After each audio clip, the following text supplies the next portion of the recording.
11 façons intelligentes de gérer les personnes toxiques, philosophie stoïcienne dans une matinée. Ensoleillé, je suis tombé sur une ancienne photographie de moi-même. Perdu entre les pages d'un livre oublié. Le sourire figé dans le temps m'a poussé à réfléchir à qui j'étais à ce moment précis et qui je suis maintenant. Comme le disait Socrate, connais-toi toi-même. Mais combien d'entre nous entreprennent réellement ce voyage profond? Étonnamment. 80% des personnes pensent se connaître bien. Mais seule une fraction plonge véritablement dans les profondeurs de leur être. Je vous lance le défi de regarder à l'intérieur, au-delà des attentes et des masques sociaux, pour découvrir qui vous êtes vraiment. Aujourd'hui, nous allons explorer cela dans cette vidéo.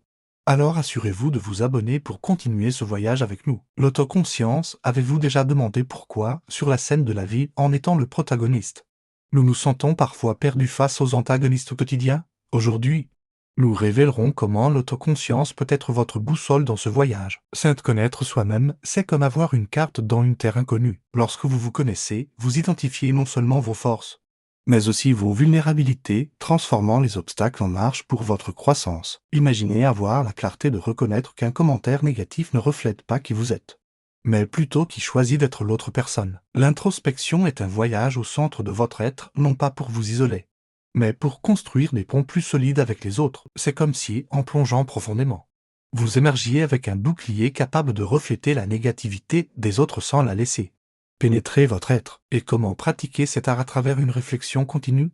Faites-en un rituel. Comme boire de l'eau ou respirer. Laissez chaque situation difficile être une invitation à vous demander « Qu'est-ce que cela ?» M'apprends sur moi-même dans le faisant, vous ouvrez la voie à des décisions plus sages. Maintenant, regardez autour de vous. Voyez chaque interaction comme une opportunité de pratiquer cette autoconscience. Car à la fin, la plus grande victoire est sur soi-même, atteignant un état de paix et de contrôle que personne ne peut perturber. Et rappelez-vous, dans ce voyage d'autoconscience, chaque pas que vous faites éclaire le chemin pour que d'autres trouvent également le leur. Pardon et mémoire, dans notre voyage de vie, nous rencontrons des moments de choix, des croisements émotionnels qui définissent non seulement qui nous sommes, mais aussi qui nous deviendrons. Parler de pardon et de mémoire, c'est naviguer dans ces eaux souvent tumultueuses à la recherche d'un port sur appelé paix intérieur. Mais comment maintenir cet équilibre délicat entre pardonner et ne pas oublier?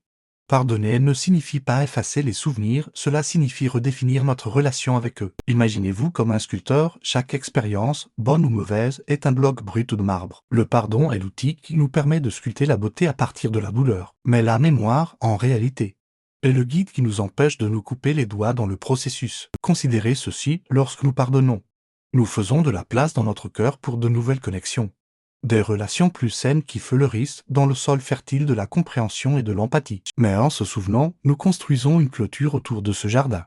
Non pas pour tenir les autres à l'écart, mais pour protéger les jeunes plantes des tempêtes passées. La résilience est la fleur la plus belle de ce jardin. Elle ne pousse pas malgré l'adversité, mais parce que nous apprenons d'elle. Ce sont les souvenirs des hivers passés qui nous apprennent à apprécier le soleil du printemps. Les relations les plus saines ne sont pas celles sans conflit, mais celles où nous avons appris à danser sous la pluie, guidé par les souvenirs des tempêtes précédentes. Alors, pendant que vous parcourez ce chemin, rappelez-vous que pardonner, c'est ouvrir la porte à l'avenir, mais se souvenir, c'est conserver la clé. Il ne s'agit pas de vivre dans le passé, mais d'utiliser ces leçons pour construire un avenir meilleur. C'est l'art de vivre en équilibrant la légèreté du pardon avec la sagesse de la mémoire. Utilisez le pardon comme des ailes pour voler haut et la mémoire comme des racines pour rester ancrés, car c'est cet équilibre qui nous rend complets, nous permettant de vivre des relations profondément enrichissantes et de construire une résilience qui nous fait toujours fleurir. Stabilité émotionnelle, naviguer dans la mer agitée des interactions humaines nécessite plus que de simplement savoir nager. S'entretrouver au milieu de personnes toxiques,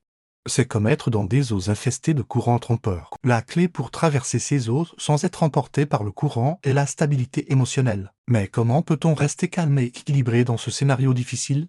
La réponse réside dans le pouvoir de la pleine conscience et de la gestion efficace du stress. Imaginez votre esprit comme un vaste océan, les vagues sont vos émotions fluctuant avec les vents. Mais sous cette surface turbulente se trouve un lieu de calme profond et inébranlable. La pleine conscience est l'immersion qui vous y emmène. La pratiquer signifie apprendre à respirer sous les vagues, à reconnaître la tempête sans être emporté par elle. Chaque moment de pleine conscience est un rappel que vous n'êtes pas vos émotions, vous êtes le ciel à travers lequel elles passent, vaste et immuable. En cultivant cette conscience, vous développez une résilience mentale, un bouclier invisible que les personnes toxiques ne peuvent pas pénétrer. La gestion du stress agit comme une boussole dans cet océan. Des techniques telles que la respiration profonde, La visualisation positive et l'activité physique régulière sont les coordonnées qui nous guident vers l'équilibre, même lorsque les courants essaient de nous détourner. Elles nous apprennent à reconnaître les signes d'une tempête et à chercher refuge avant que les vagues ne deviennent trop fortes. Développer cette stabilité émotionnelle n'est pas une tâche facile.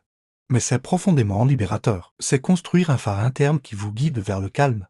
Peu importe à quel point la nuit est sombre. Et plus que cela, c'est découvrir qu'en vous réside un immense pouvoir de régénération et de paix. Alors, rappelez-vous, lorsque vous rencontrez des personnes toxiques, ne cherchez pas à calmer la tempête, calmez-vous vous-même. La mer se calmera d'elle-même. Et pratiquez la pleine conscience et la gestion du stress. Non seulement vous survivrez aux courants toxiques, mais vous apprendrez à naviguer avec confiance et sérénité, quelles que soient les conditions de la mer, mais aussi à ouvrir la voie à des relations plus saines et à un bien-être authentique. Imaginez votre vie comme un jardin. Les limites sont comme des clôtures qui protègent vos précieuses plantes. Sans elles, n'importe qui peut entrer et piétiner les fleurs. Mais lorsque vous avez ces clôtures, vous choisissez qui peut entrer et comment ils peuvent interagir avec votre espace. Vous êtes-vous déjà retrouvé dans une situation où vous vous sentiez épuisé simplement parce que vous ne pouviez pas dire non? Ce sentiment d'épuisement n'est pas un signe de faiblesse, mais une alerte que vos limites sont testées. Établir des limites est un acte de courage. Dire « c'est moi et voici ce dont j'ai besoin pour me sentir respecté et en sécurité ». Et vous savez quoi, en le faisant, vous ne vous protégez pas seulement, mais vous apprenez aussi aux autres à respecter votre espace, créant ainsi des relations basées sur le respect mutuel. Mais comment faire cela sans paraître distant ou rigide? La clé réside dans la communication. Parler ouvertement de vos limites n'est pas un signe d'égoïsme, mais d'autoconscience et de respect de soi. C'est dire « je valorise notre relation et je veux qu'elle soit la meilleure possible pour nous ». 2. Cela renforce non seulement les liens, mais favorise également un environnement où chacun se sent écouté et valorisé. Maintenant, je vous invite à passer à l'action. Réfléchissez à vos limites. Sont-elles clairement définies? Sinon, quel est le premier pas que vous pouvez faire aujourd'hui pour commencer à les établir? Rappelez-vous, chaque petit pas compte dans le voyage pour construire des relations plus saines et un espace personnel respecté. Alors, embarquons ensemble dans ce voyage d'autoconscience et de respect mutuel, en créant un environnement paisible et en favorisant des relations saines. Pensez à la méditation, par exemple, plus qu'un moment de paix et de tranquillité. La méditation est un outil puissant pour recalibrer l'esprit et le corps, vous permettant de vous reconnecter à votre centre et de générer une énergie positive. Le type d'aliment que nous consommons peut être le carburant dont nous avons besoin pour optimiser notre énergie. Une alimentation équilibrée et riche en nutriments nourrit non seulement le corps, mais aussi l'esprit, impactant directement notre capacité à rester calme et à prendre des décisions éclairées. Mais voici une perspicacité, gérer votre propre énergie ne se limite pas à des pratiques individuelles. Cela concerne aussi la façon dont votre énergie affecte les autres et comment vous pouvez influencer positivement l'environnement qui vous entoure. Avez-vous remarqué comment la présence de quelqu'un de calme et centré peut apaiser toute une pièce? C'est le pouvoir de l'intelligence énergétique, peuvent faire une grande différence. Alors, êtes-vous prêt à commencer à recharger votre énergie de manière intelligente et à influencer positivement le monde qui vous entoure? Si vous appréciez cela, laissez un commentaire et aimez pour aider cette vidéo à atteindre plus de personnes. Et n'oubliez pas de vous abonner. Triple-t-il l'énergie émotionnelle, une composante essentielle de notre bien-être, joue un rôle central dans la gestion des personnes toxiques. La clé réside dans notre capacité à reconnaître, canaliser et transformer nos émotions négatives en énergie positive. Cela commence par l'intelligence émotionnelle qui comprend la conscience de soi, la gestion de soi, l'empathie et la gestion des relations. En cultivant ces compétences, nous pouvons mieux comprendre nos propres émotions et celles des autres, ce qui nous permet de réagir de manière plus constructive face aux personnes toxiques. Par exemple, lorsqu'une personne toxique tente de nous provoquer ou de nous manipuler, nous pouvons utiliser notre intelligence émotionnelle pour rester calme et éviter de réagir de manière impulsive. Au lieu de cela, nous pouvons choisir de fixer des limites claires et de maintenir notre propre stabilité émotionnelle. De plus, en pratiquant la pleine conscience et en restant conscients de nos émotions, nous pouvons éviter de nous laisser submerger par la négativité des personnes toxiques, en gardant à l'esprit que nous sommes les gardiens de notre propre énergie émotionnelle. En fin de compte, l'intelligence énergétique nous permet de naviguer avec sagesse et compassion dans les interactions avec les personnes toxiques, nous permettant de préserver notre bien-être et de cultiver des relations plus saines. L'intelligence émotionnelle joue un rôle essentiel dans la gestion des personnes toxiques. En utilisant notre conscience de soi, nous pouvons reconnaître et comprendre nos propres émotions face à ces personnes. Par exemple, si nous nous sentons en colère ou tristes à cause de leur comportement, Nous pouvons prendre du recul et réfléchir à la manière de réagir de manière constructive plutôt que de laisser ces émotions négatives nous envahir. La gestion de soi est également importante dans cette situation. Cela signifie être conscient de nos propres limites et de nos besoins, et d'être capable de les exprimer clairement aux personnes toxiques. Parfois, établir des limites fermes est nécessaire pour se protéger et maintenir notre stabilité émotionnelle.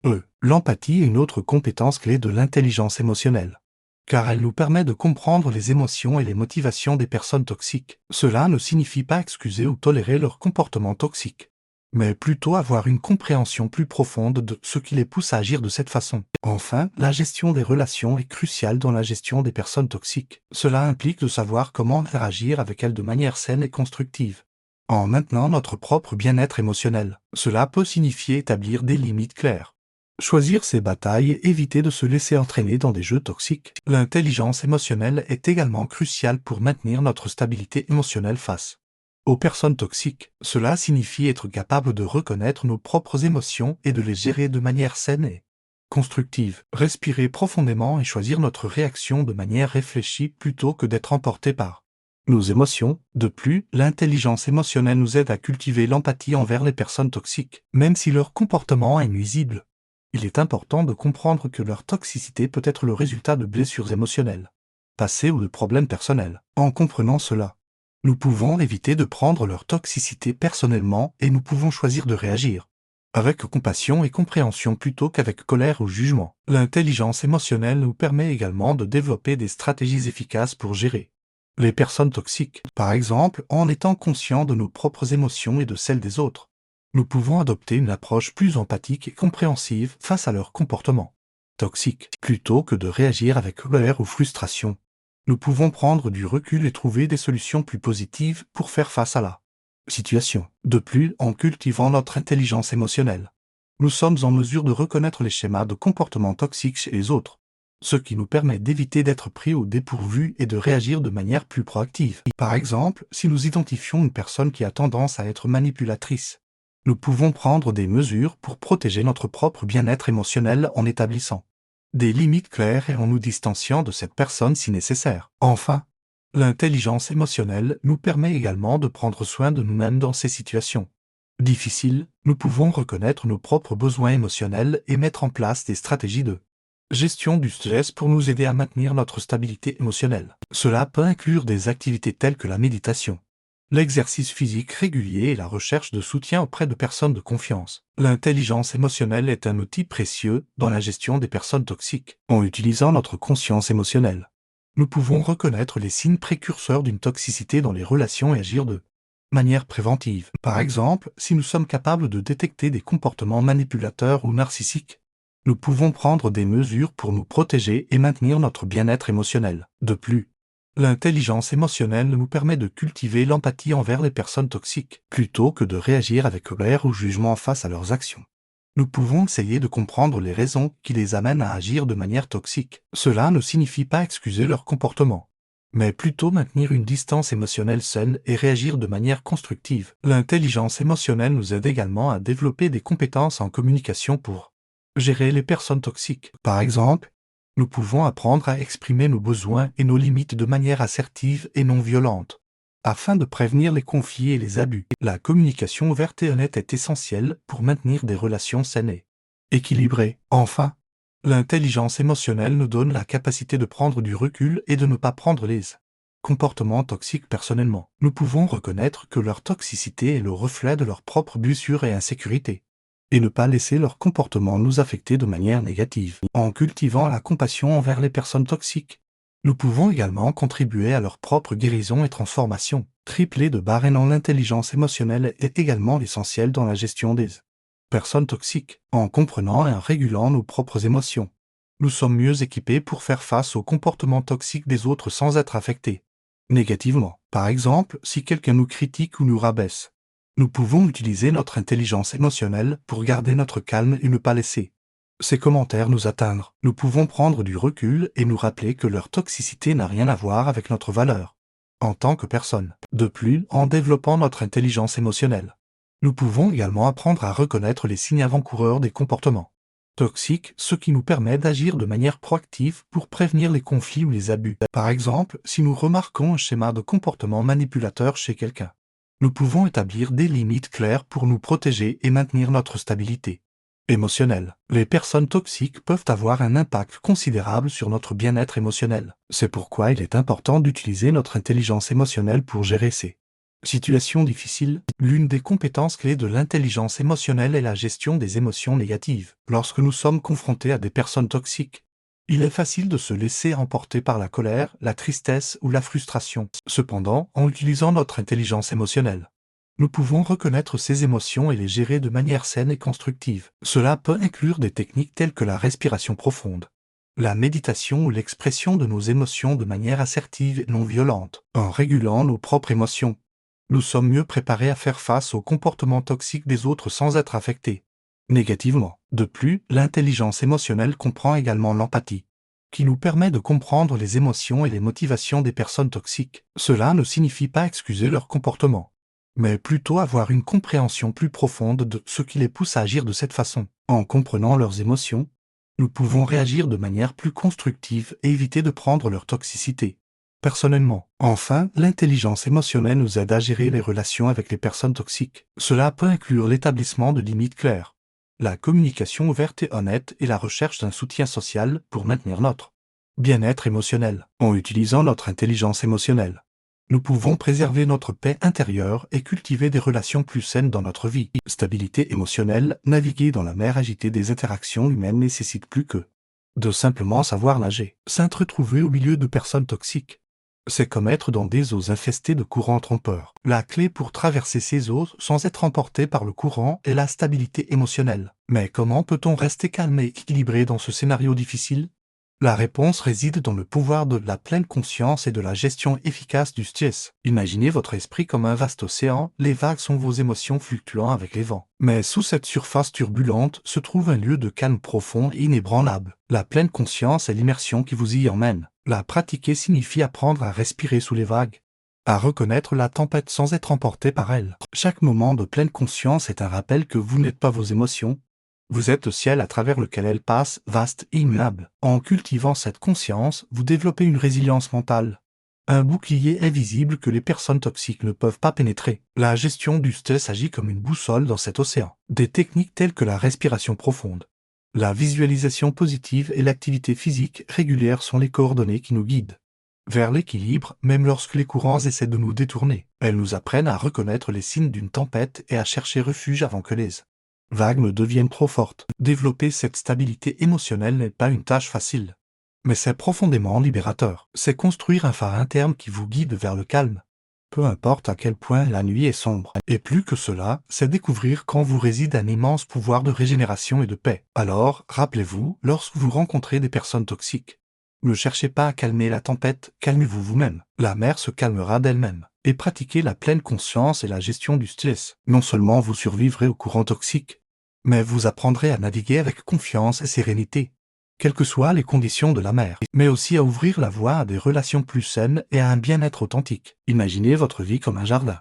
Les limites sont comme des clôtures qui protègent vos précieuses plantes. Sans elles, n'importe qui peut entrer et piétiner les fleurs. Mais lorsque vous avez ces clôtures, vous choisissez qui peut entrer et comment ils peuvent interagir avec votre espace. Vous êtes-vous déjà retrouvé dans une situation où vous vous sentiez épuisé simplement parce que vous ne pouviez pas dire non?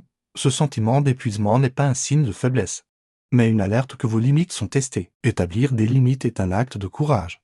Dire « c'est moi et voici ce dont j'ai besoin pour me sentir respecté en sécurité ». Et vous savez quoi, en le faisant, vous ne vous protégez pas seulement, mais vous apprenez aussi aux autres à respecter votre espace, créant ainsi des relations basées sur le respect mutuel. Mais comment faire cela sans paraître distant ou rigide? La clé réside dans la communication. Parler ouvertement de vos limites n'est pas un signe d'égoïsme, mais d'autoconscience et de respect de soi. C'est dire « je valorise notre relation et je veux qu'elle soit la meilleure possible pour nous ».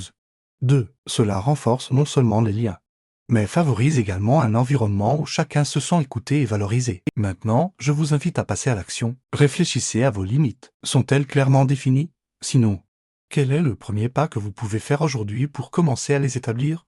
Rappelez-vous, chaque petit pas compte dans le voyage pour construire des relations plus saines et un espace Personnel respecté. Alors, embarquons ensemble dans ce voyage d'autoconscience et de respect mutuel, en créant un environnement paisible et en favorisant des relations saines. Pensez à la méditation, par exemple, plus qu'un moment de paix et de tranquillité. La méditation est un outil puissant pour recalibrer l'esprit et le corps, vous permettant de vous reconnecter à votre centre et de générer une énergie positive. Le type d'aliment que nous consommons peut être le carburant dont nous avons besoin pour optimiser notre énergie. Une alimentation équilibrée et riche en nutriments nourrit non seulement le corps, mais aussi l'esprit, impactant directement notre capacité à rester calme et à prendre des décisions éclairées. Mais voici une perspicacité: gérer votre propre énergie ne se limite pas à des pratiques individuelles. Cela concerne aussi la façon dont votre énergie affecte les autres et comment vous pouvez influencer positivement l'environnement qui vous entoure. Conclusion: l'intelligence émotionnelle, la stabilité émotionnelle, l'établissement de limites et l'intelligence énergétique sont des compétences essentielles pour gérer les personnes toxiques et cultiver des relations saines. En utilisant notre conscience émotionnelle, nous pouvons reconnaître et gérer nos émotions face à ces personnes, tout en maintenant notre stabilité émotionnelle. Établir des limites claires est un acte de courage qui favorise le respect mutuel et le bien-être authentique. L'intelligence énergétique nous permet de recharger notre énergie et d'influencer positivement notre environnement. En développant ces compétences, nous pouvons préserver notre bien-être et cultiver des relations enrichissantes.